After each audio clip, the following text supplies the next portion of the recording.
Selamat pagi, selamat siang, selamat sore semuanya. Di sini adalah rekaman suara antara saya, Agus Wirana, bersama Ibu Sul Asmi sebagai salah satu guru bahasa Indonesia di SMK Negeri 1 Tanjung Malas, yang akan kita ajak diskusi mengenai bahasa yang baik secara tertulis dan lisan untuk bermedia sosial.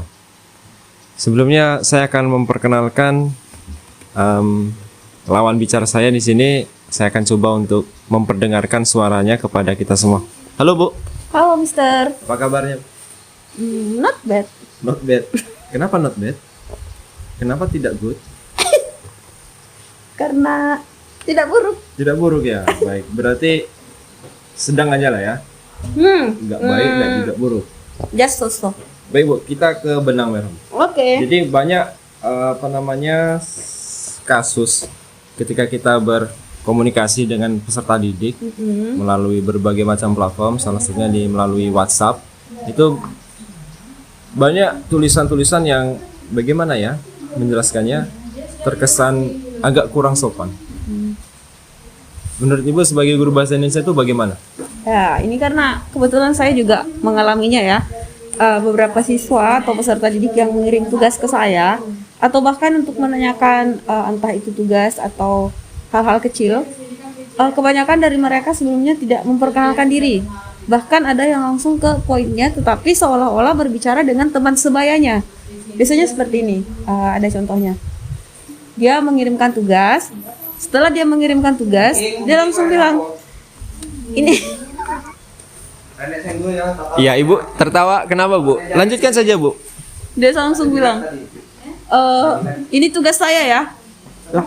Tanpa memperkenalkan diri. Tanpa memperkenalkan diri, jadi saya kebingungan dong. Terus selain kebingungan, jujur saya juga emosi karena saya tahu ini dari siswa. Nah, di tugasnya itu tidak ada juga tulisan namanya. Biasanya kan dia mengirim ke WhatsApp tuh, ya kan? Kalau di Google Classroom memang sudah jelas namanya siapa. Nah, tetapi kalau dia mengirimkan di WhatsApp, dia tidak memperkenalkan diri, jadi jujur saya emosi. Jadi biasanya saya balas seperti ini. Ini siapa? Kalau misalnya mau berbicara atau berkomunikasi dengan guru, yang hal pertama yang harus kamu lakukan itu adalah memperkenalkan diri. Terus kelasmu kelas berapa? Jangan ibu semua yang nanya. Masa setiap mengirimkan tugas yang nanya ini kelas berapa, namanya siapa? Rasanya agak menggelitik gitu ya. Iyalah, apalagi mereka ini pelajar SLTA ya. Iya, bukan anak SMP dan anak dia SD sudah lagi. berada di sekolah menengah atas. Jadi ibaratnya dia bukan anak kecil lagi yang harus diberitahu sebelum berkomunikasi dengan orang, sampaikan pembukaan yang baik. Oh, begitu. Ya. Harusnya bagaimana Bu? Bisa kasih contoh enggak? Ya, contohnya seperti ini. Boleh mengucapkan salam, assalamualaikum atau selamat pagi, terserah, pagi, siang, sore, malam. Selamat pagi Ibu, ini misalnya saya Asmi, saya ingin mengirim tugas bahasa Indonesia. Atau gini aja, assalamualaikum Bu, saya Asmi kelas 10 TPH 2, saya ingin mengirim tugas bahasa Indonesia saya. Terus oke kan? Iya. Nah, langsung lah bisa dibalas, oh ya terima kasih. Nah, tapi kalau dia hanya mengirimkan tugas, ini tugas saya, berarti saya lagi dong yang harus bertanya kepada dia. Betul. Ini salah Apalagi satu kalau contoh. nomornya belum kita simpan di HP. Ini masih termasuk kasus yang tidak memperkenalkan diri sama sekali. Tetapi ada beberapa dia sudah memperkenalkan diri, tetapi nada bicaranya agak kurang sopan menurut Secara saya. tertulis Bu ya. Secara tertulis, seperti ini. Ini misalnya percakapan dimulai dari gurunya. Selamat pagi anak-anak, hari ini silakan bergabung di Zoom atau misalnya di Google Classroom. Ada yang jawab seperti ini. Nggak bisa saya Bu, saya lagi di rumah. Ini sinyalnya nggak bagus. Nah, menurut saya kata-kata seperti ini tuh harusnya diperbaiki. Karena berkomunikasi dengan antara siswa dengan guru pasti ada batasan. Ini seolah-olah dengan temannya sendiri. Nah, itu yang perlu diperhatikan oleh semua peserta didik dan kita juga sebagai pendidik. Ya. Jadi, kita melaksanakan tugas, peserta didik juga menjalankan kewajibannya. Seperti itu. Jadi, kalau apa-apa itu dalam bahasanya itu sopan dan santun, pasti kedepannya itu lebih lancar lagi. Iya, menurut saya Bu. Apalagi seperti mengirimkan tugas tanpa memberikan nama, ini harus ditanya lagi kan seperti itu. Jadi kita sebagai pendidik juga bagaimana ya? Itu kalau satu Bu ya, kalau banyak kan repot lagi. Makanya supaya tidak bermasalah lagi di depannya, semoga pembicaraan ini menjadi solusi bagi para pendengarnya. Kepada siapapun lebih baik kita menggunakan kalimat yang sopan. sopan. Kalau secara lisan Bu, ketika ditelepon pernah? Pernah. Bagaimana? Tapi ya sama kasusnya. Kalau Bu, bolehkah saya tanya Bu? Nah, ini kamu sudah nanya, tapi nanya lagi, bolehkah saya tanya? Iya. Oh, Tidak ada Bu, salam, tidak ada Ya. perkenalan diri. oh, Assalamualaikum Bu, saya ini dari kelas ini, mohon maaf Bu, saya ingin bertanya. Kalau begitu kan lebih enak juga Kalau ya saya kita ingin menjawabnya. bertanya, artinya apa sudah itu artinya kalimatnya. Ya. Tapi kalau bolehkah saya bertanya? Boleh juga, tapi kan maksudnya Bu dari awal dia sudah menyampaikan secara ini sopan. Ya, bergabung bersama kita juga Bu Asri, salah satu guru di SMK Negeri 1 Tanjung Balas. Kita mintai tanggapannya mengenai peserta didik yang bahasa tulisan maupun lisannya nih Bu, ketika berkomunikasi dengan guru ini agak kurang pas dengan EYD. Gimana tanggapannya Bu? Banyak sih sebenarnya Mister. Banyak yang siswa pada saat WA, baik itu menanyakan tugas ataupun izin tidak masuk praktek, banyak bahasanya yang kurang sopan. Tidak ada semacam kata-kata pengantar salam, kemudian menyebutkan nama kelas. Biasanya mereka langsung saja ke topik. Apa yang mau dipertanyakan dia langsung. Contohnya, Bu, tugas ini saya tidak mengerti. Nah, itu kan kita tidak tahu siapa yang bertanya, terus tugas yang bagian mana, kan? Terus pelajaran apa gitu. Seharusnya kan mereka harus memberikan pengantar. Kemudian jawaban Ibu gimana?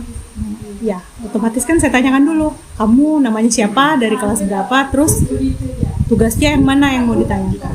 Itu. Harusnya peserta didik itu gimana Bu kalau mau berkomunikasi? Harusnya yang pertama kan kasih salam dulu kan, salam pembuka, kemudian menjelaskan apa maksud dari ini kan, pertanyaannya apa, kemudian ya terperinci lah Mister. Ibu percaya enggak masalah itu bisa jadi lebih besar kalau cara komunikasinya salah? Percaya?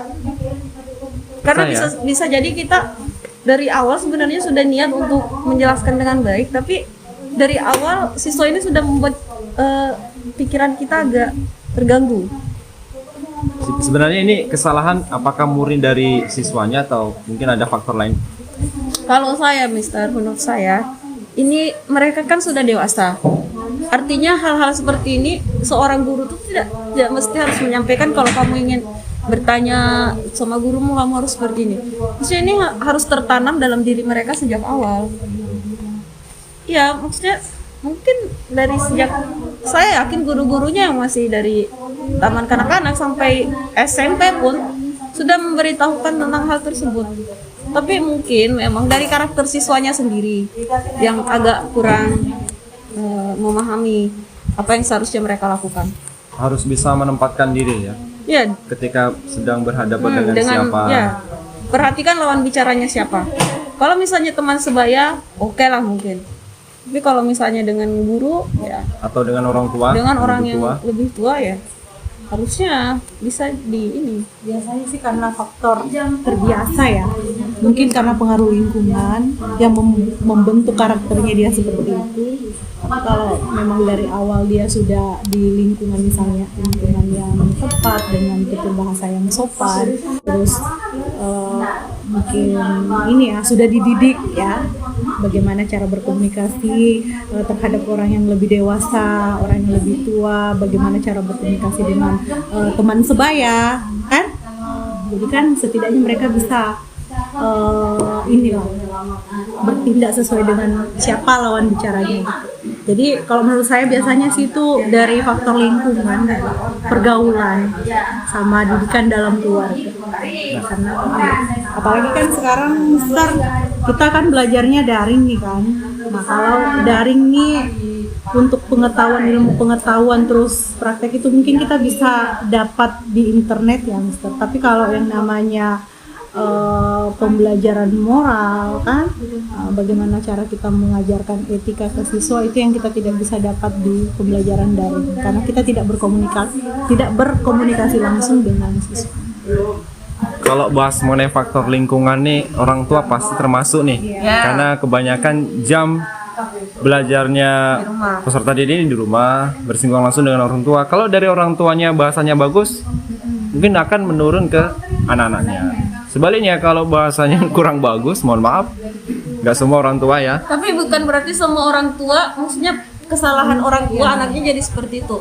Karena bisa jadi di didikan ini kita tidak menyalahkan orang tua yang mendidik anaknya ya, maksudnya tidak menyalahkan kalau misalnya anaknya kurang berkarakter dengan baik, nanti orang tuanya yang kita salahkan, bukan begitu ya. Maksudnya mungkin di keluarganya dia sudah dididik dengan baik, tapi seperti yang Bu Astrid bilang tadi, ketika dia berada di lingkungan luar atau misalnya dia dengan teman sepermainannya atau siapapun itu, mungkin dia terkontaminasi dari bahasa yang mereka dapatkan dari pergaulannya.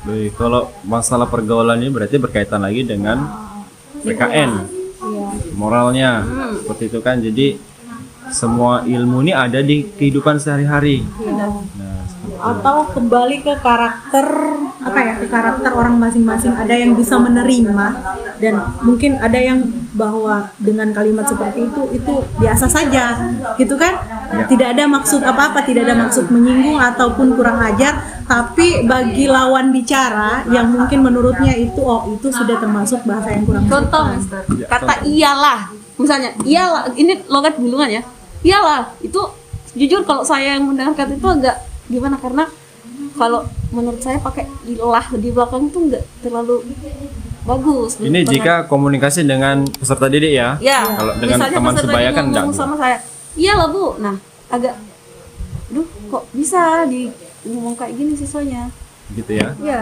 padahal itu artinya bagus aja sebenarnya, tapi kok kayak ngomong ke guru tuh enggak enak gitu, ada perbedaan makna menurut saya. Apalagi ketika peserta didik ketika berbicara dengan gurunya menggunakan kata aku seperti itu, bukan saya. Seharusnya saya ya, lebih baik saya Kenapa kalau pada aku. bukannya kalau aku sopan? Sopan, semua sopan, Cuma kesannya kalau aku ini lebih ke sesama. gimana ya menjelaskannya, aku ini pengennya lawan bicara tuh memperhatikan lebih, jadi seperti semacam minta perhatian lebih. Aku Karena kalau kami ya, kalau saya sih, kalau aku tuh termasuk kata sopan. Nanti kalau istilahnya kalau bilang kau kan, atau kamu, kau kan, kau itu kasar. Tapi kalau setuju. kau tuh kan. Selama ini kalau Bu Asmi, saya potong, mohon maaf, kalau berkomunikasi dengan peserta didik bagaimana? Ketika memanggil, memberi instruksi dan lain sebagainya. Kalau saya karena di sini kebanyakan saya tidak tahu namanya, saya bilang kamu. Iya. Saya Bagaimana kalau peserta didik itu nggak tahu namanya ibu? Ibu, panggil ibu dong. Panggil ibu. Jadi Nah. kalau ibu guru manggil anak muridnya tapi nggak tahu namanya gimana harusnya? Ya nggak mungkin saya bilang, hei peserta didik sini. atau enak. Dia bilang, nak sini dulu. Nah, kalau Bu Asri gimana? Biasa pakai hai nak atau nak sini dulu. Nah. Tapi kalau Sudah ngobrol tapi enggak, berdua? ya ngobrol berdua biasanya sih pakai kamu. Kamu itu harus begini. Atau kalau misalnya banyak kalian. Kalian kalau banyak, kalau Kalian. sendiri aja kamu. Nah, kalau misalnya Kalau saya kau nggak boleh. kalau Pernah menanyakan namanya? Pernah. Seberapa sering kemudian memanggil dengan namanya? Oh, kalau saya sudah tahu namanya, saya panggil namanya. Kalau ibu gimana? sama, kalau saya sudah tahu namanya, biasanya saya orangnya hafal ya. Namanya yang ini karena banyak kan anak-anak praktek.